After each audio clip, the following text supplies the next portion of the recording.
C'est la dernière partie, touche-moi au poste. Merci d'être là, Michel. Merci, Picla, d'être avec nous. Merci, Michel. Bonsoir. Et Bonsoir, merci à Maury. Beaucoup d'infos ce soir, notamment des nouvelles révélations sur l'affaire Kylian Mbappé. On va revenir malheureusement sur l'affaire Lina. Les premiers résultats de l'autopsie sont tombés. On va parler également d'Harry et Meghan qui déménagent. Eh oui, il est question d'un déménagement pour le moment. Ils vivent actuellement aux USA depuis 2020. States, quoi. Le duc et la duchesse de Sussex. Oui. Et en fait, ils ont le projet, en tout cas, d'acheter une propriété dans le sud du Portugal, sud de Lisbonne. Très grande propriété. C'est un quartier très résidentiel, très privé. Si on veut acheter une maison dans le quartier où ils vont probablement acheter, il faut compter pas moins, il n'y a rien en dessous de 3,6 millions, 3,8 millions. Donc c'est déjà beaucoup d'argent. Il y a déjà Sharon Stone qui est dans ce quartier-là. Il y a aussi Christian Louboutin, qui a une belle propriété, les chaussures, évidemment. Il y a aussi Christian Le Boudin aussi, qui est un peu plus loin dans la... Non, mais il y a surtout la cousine de Harry. Ah. Vous savez, Eugénie, la duchesse Eugénie Benchetrit. Non, Eugénie, la duchesse d'York, qui est tout simplement la fille de Andrew et de Sarah Ferguson, vous vous souvenez bien sûr. Merci. Donc c'est pas mal. Il y a Céline Dion qui parlait de sa maladie. Oui, c'était mardi soir, lors d'une soirée au profit d'une œuvre caritative, la recherche médicale, à Los Angeles, parce qu'elle n'est pas toujours à Las Vegas. Et donc, elle a remis un prix. Elle a remis un prix. Elle a remis un prix à un généreux donateur. Et elle a fait un petit discours en même temps.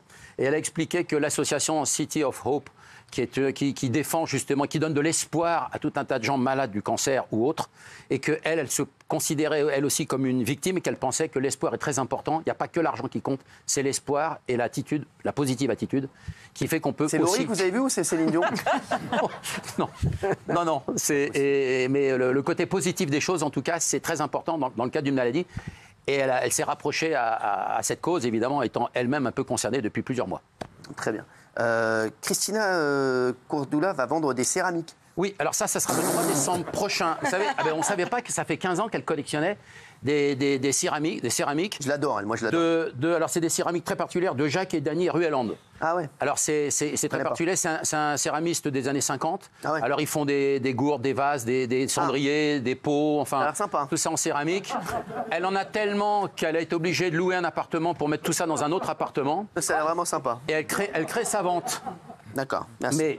Mais ce que je voulais surtout vous dire, c'est qu'elle est collectionneuse, mais beaucoup de stars collectionnent, Cyril. Énormément. Par exemple, vous avez des gens comme Ariel Dombal. Oui. Alors, elle collectionne ce que des millions de gens collectionnent dans le monde. C'est les boules, Non. Laissez-moi terminer. Non, c'est les boules de neige. Les boules de neige. Ah bah, à mon avis, vous en restez quelques-unes. Non. Alors, elle n'est pas la seule, parce qu'il y a Nolwenn Leroy qui a aussi une petite collection de boules de neige. D'accord, ouais.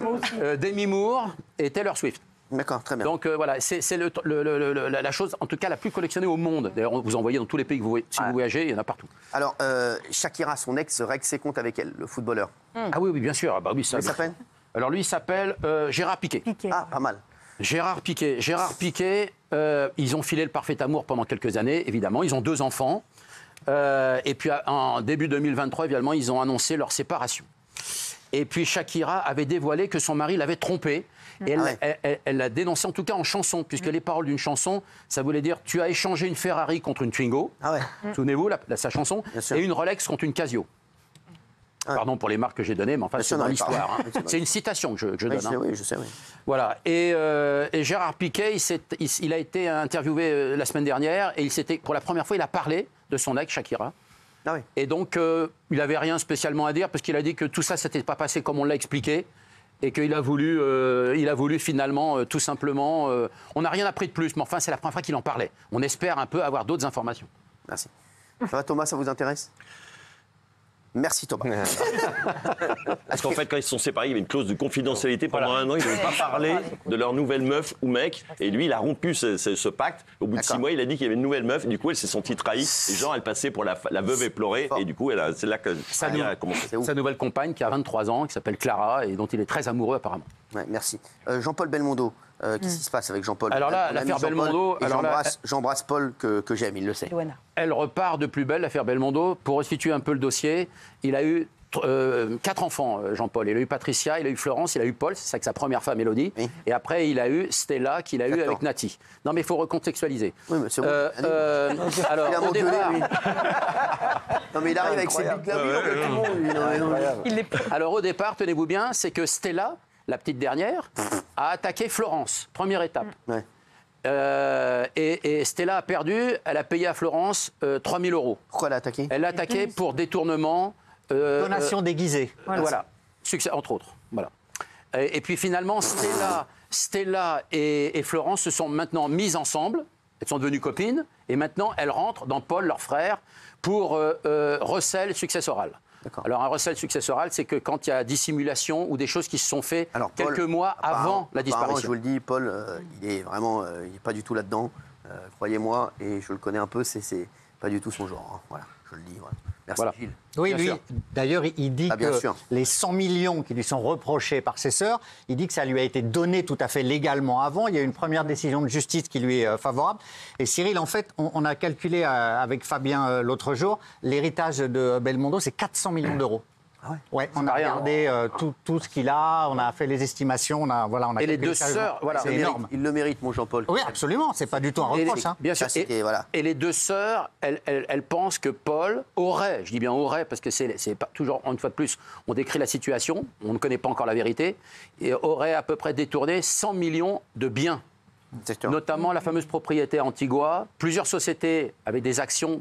Voilà, enfin, c'est une liste très longue. Hein. Et Jean-Paul, vous le savez, comme j'aimais Jean-Paul Belmondo et comme on s'appréciait tous les deux, qui était vraiment un mec voilà, que j'aimais, qui me manque d'ailleurs, Jean-Paul, parce qu'il était à côté de chez moi dans le sud. Jean-Paul, et c'est vrai que je pensais à tous ces mecs, moi. Jean-Paul Belmondo, avec qui j'avais une relation exceptionnelle. Bernard Tapie, que j'aimais beaucoup. C'est vrai qu'il nous manque, hein, tous ces mecs-là. Et quand j'ai revu Gérard Lanvin, cette semaine, je me suis dit, voilà, ça c'est vraiment... Et c'est vraiment des mecs avec qui... Et c'est vrai que bizarrement, je le dis franchement, je m'entends très très bien avec tous ces gars-là. Et voilà, Gérard, il a dit lui-même, c'est vraiment un mec que j'aime et que il sera toujours là pour moi. Il me l'a dit la dernière fois et je serai, qu'il le sache, toujours là pour lui. Parce que c'est un mec que j'aime énormément.